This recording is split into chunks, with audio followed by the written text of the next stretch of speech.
This project is the taper coupling for the coupling assembly.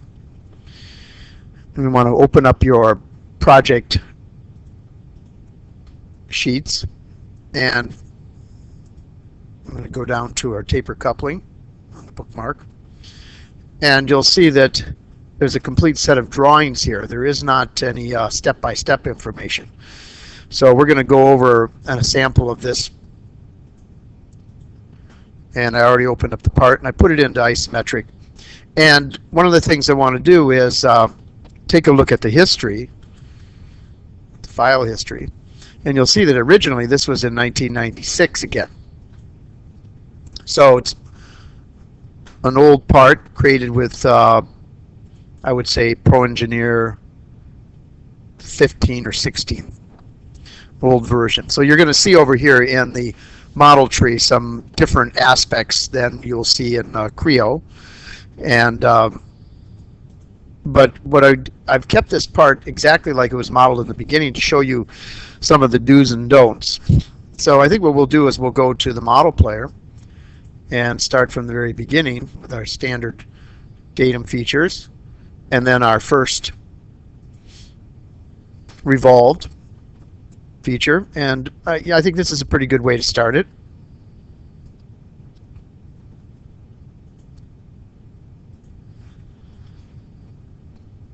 And then it looks like they put a cut in there.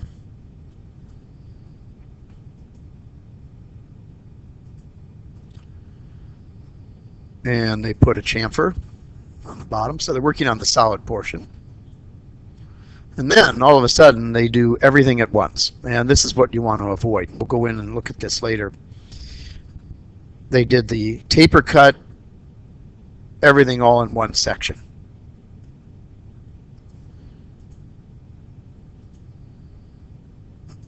Through a couple of other things. I think in general you got some rounds and some other items that they added to it. So there isn't too much as far as complicated geometry after this. You can see they put the cut down the middle here for the key seat. And then they did a revolved cut here.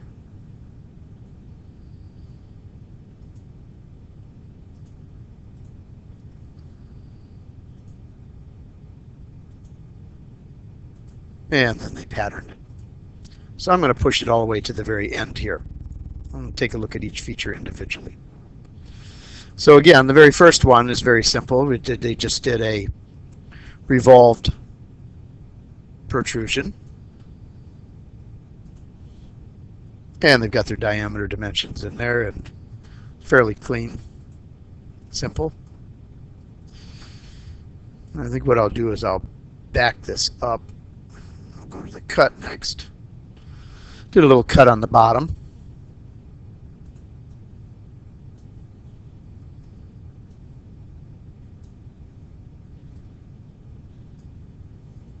And I'll go into the sketch view. So I just did a simple relief cut.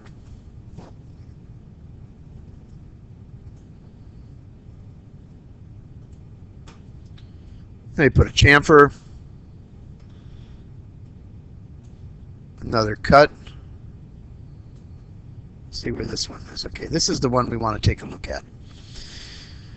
It's a closed section, and let's turn on hidden line.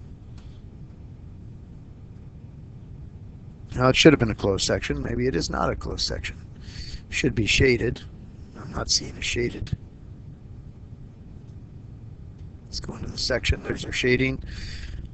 And you can see they've done an awful lot at one time. It's a very complicated section, especially up in here. So I'm going to come back out. Let's investigate this a little bit. Let's really take a good look at it. So I'm going to come down. Let's see how far I want to go. Okay, I want to go down to the counter. I mean, sorry, the keyway. You'll notice here that they didn't make their keyway go all the way through to the counter board. So this is a problem. We'll deal with that when we get to the key seat. This cut It's far too complicated. Should divide this into pieces. And I'll go no hidden line.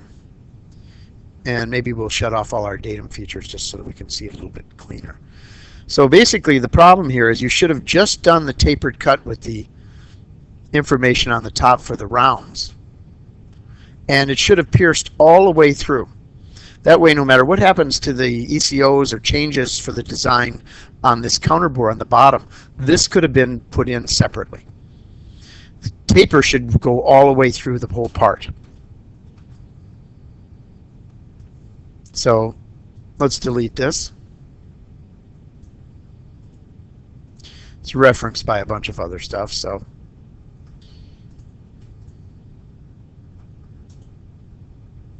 all right. So let's start off with, we do have our references. There is a reference to the very bottom. There's an extra reference here. We can delete that. We don't really need that as a reference. We need the very bottom and the very top, and we need the axes here too, or the datum plane. We'll use the datum plane. And we'll put an axis of revolution in, so that's a different command that was not available back when this was originally created. We had to put the axes in as a center line and then identify it as the axis of revolution. So we want to go all the way to the very bottom here. So what we're going to do is we'll start off with our line chain. And I think I'll start off at the origin down here. I'll come over and I'm going to go up near the top. But I'm going to stop. Here's the top. I'm going to stop here.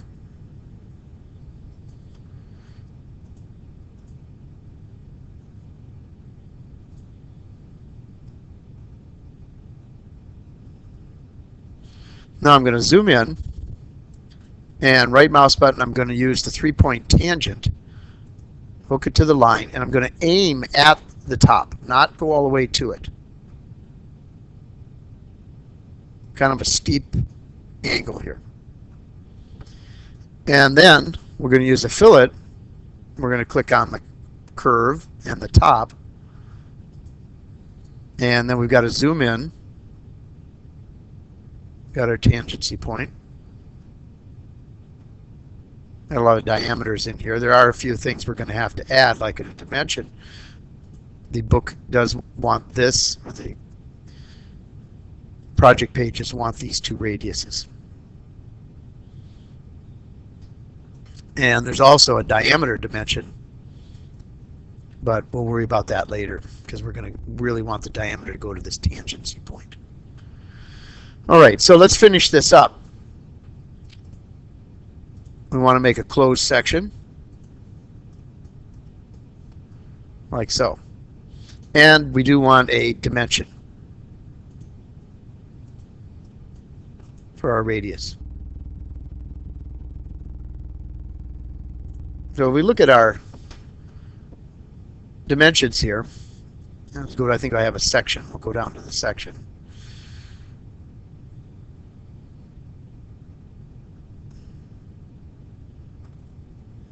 I guess this is the best one we're going to get in here.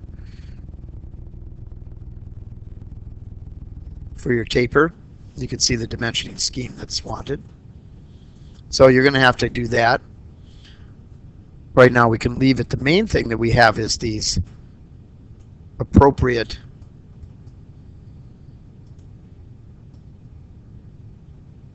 dimensioning scheme as far as our fillets goes.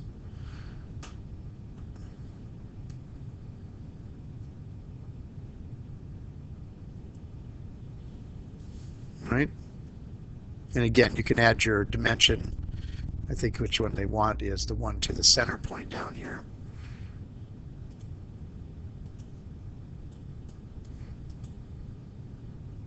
And they want a diameter dimension. Let's see if we can get that one in there. So center line, point, center line, middle mouse button. And that's supposed to be, I think, 50 or something like that. Yeah, 50. So no matter what happens, the main thing also with this is make sure this angle is correct. If it's not the same as for the taper on the shaft, then these will not go together with a coincident constraint. And that's very important. So this is 2.86. And I won't bother to change all the other dimensions. The main thing to notice here is then when we're complete,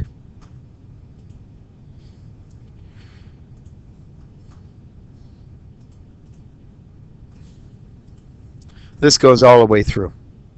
So then you put your counter bore in here and you finish off the main part of the construction for the coupling. You put your holes in, and that will look at that, and also we'll look at the key seat. But the main thing here is that you're dividing the information that cuts up so that if one of them has just a cut, angle, taper, and a couple of rounds, goes all the way through the part. So no matter what happens with the counter bore down here, it's not going to influence this first major cut of the feature for the feature. And we'll back that one out all the way, hopefully. Yeah. All right. So once you've done that, then you're going to put in this counter bore portion on the bottom. And again, when you do this, this will be the second cut. And it'll be easy to divide the information up. You're just going to have this come over straight this way, and it's just going to be the bottom portion here that you put in. Much easier to sketch and to accomplish that. You're not going to worry about the taper.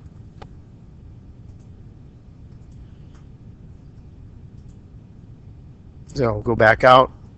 Now, we did talk about the fact that this is incorrect. And we can see that it's forming a little lip down here. So let's edit the definition of that and see how they did it, first of all.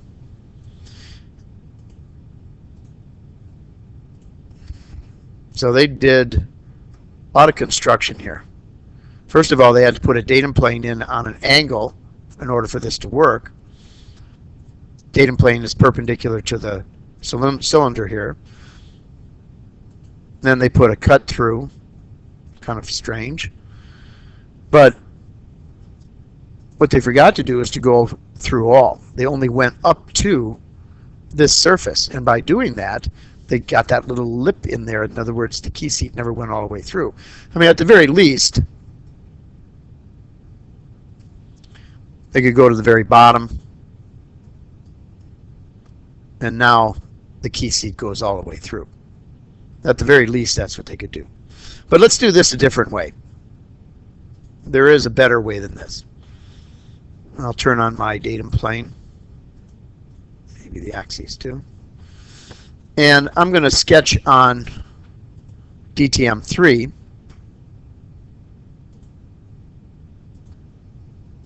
And we're going to,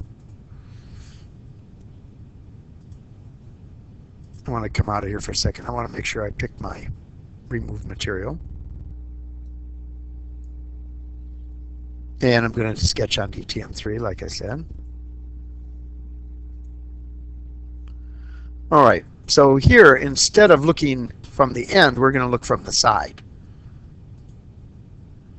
And our most important thing here is the reference of the angle of the taper. We need one on the top. We've got one on the bottom also. So we simply need to do one line here and make sure it's parallel. You can adjust this dimension as per the book.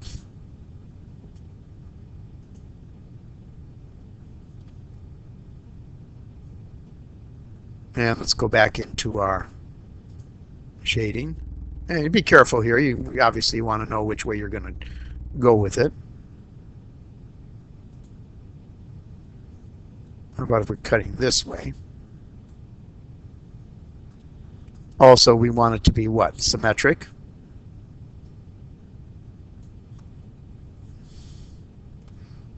A little big.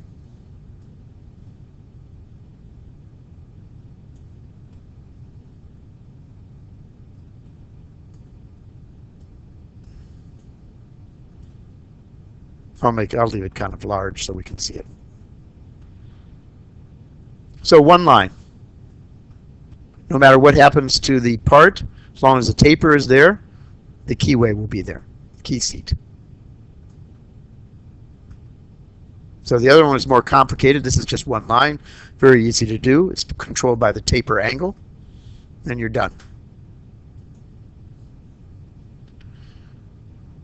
All right, so the next one we want to look at is the cut here. And we have a hole. Well, we can go through that one. Let's go through the slot. Now, a slot is nothing more than a revolved cut. So they did this a little bit different. Edit the definition of it. And this is an old style command. When you do it, you're going to be in the dashboard. So that's why it looks like this.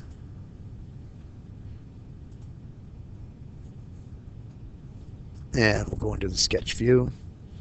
Now, it's kind of interesting what they did. They just did a revolved cut. The only thing they forgot to do here is they forgot to use the diameter dimension. So,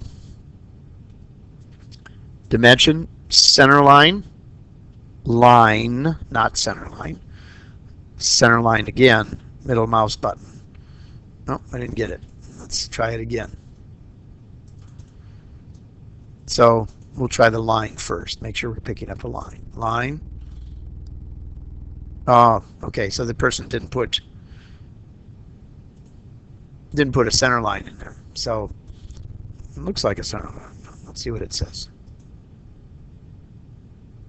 Nope, just a line down the middle. So let's put a center line, axis of revolution down there. Okay, and then dimension, center line, line, center line, middle mouse button, and get rid of the half dimension. So at least we have a bolt circle diameter. Now the other thing they did when they created this one, they used a revolved cut, of course, called a slot. Yours would be a revolved protrusion, remove material. But they referenced the top so they could get the counterbore dimension in there. That's a good thing to do. Got the counterbore diameter here. Counterbore diameter, I mean the hole diameter at the bottom. I don't know what this is for. Kind of an odd dimension to have there.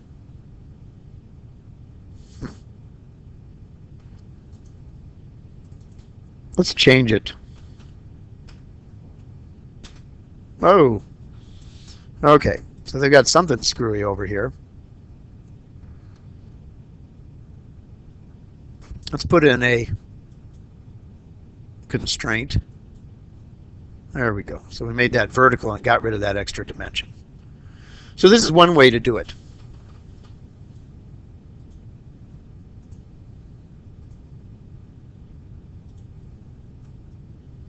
Oop. It swept it around with the pattern. So I was messing around with that particular feature. So there's another way to do this, obviously, and that's just to put in a simple hole. So what we'll do to put the hole in, instead of using a revolved cut, let's turn everything on so that we can see all of our features. I had turned them off. And I think I'll go to the standard orientation. And I'm going to put a new hole in instead of using the revolved cut. And the type of hole is going to be standard hole, no thread, clearance hole. It's going to be through. It's going to be a counter bore. And I'm going to place it on the same flange area here. And in the offset references, I want to pick the center line. But actually, I should have done this first. I want to make this a diameter. And then hold down my control key and pick on one of the datum planes so I get an angle. I'll leave it where it is. Let's look at the shape. So let's go and make this, I think it's 25. And I think the hole is, well, I'm just going to guess. Actually, I'm not going to go exactly like the book, just to show you that it can be done. Now, I'm a little bit far out on this one, obviously, so I would have to decrease the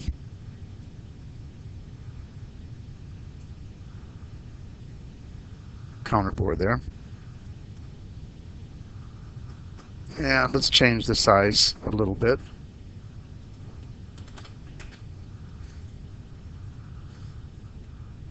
Well, it's actually bigger than that, isn't it? So that looks okay. All right, just to get an idea of what it would look like if we did it this method. So there's my hole. I know it's not an exact correct spot, but what we want to do is take it and move it so that it comes above the group here and it pierces the fillet. So then from there, of course, we can simply pattern it. You have your dimensional pattern, or you have your, in this case, it would be an axial pattern. Axis would be here. We would want a total of 3 at 120. Let's see if that preview is okay. And there it goes. And again, it's not in the right spot, but it is a quick way of doing it compared to using the cut method. This ends the taper coupling project.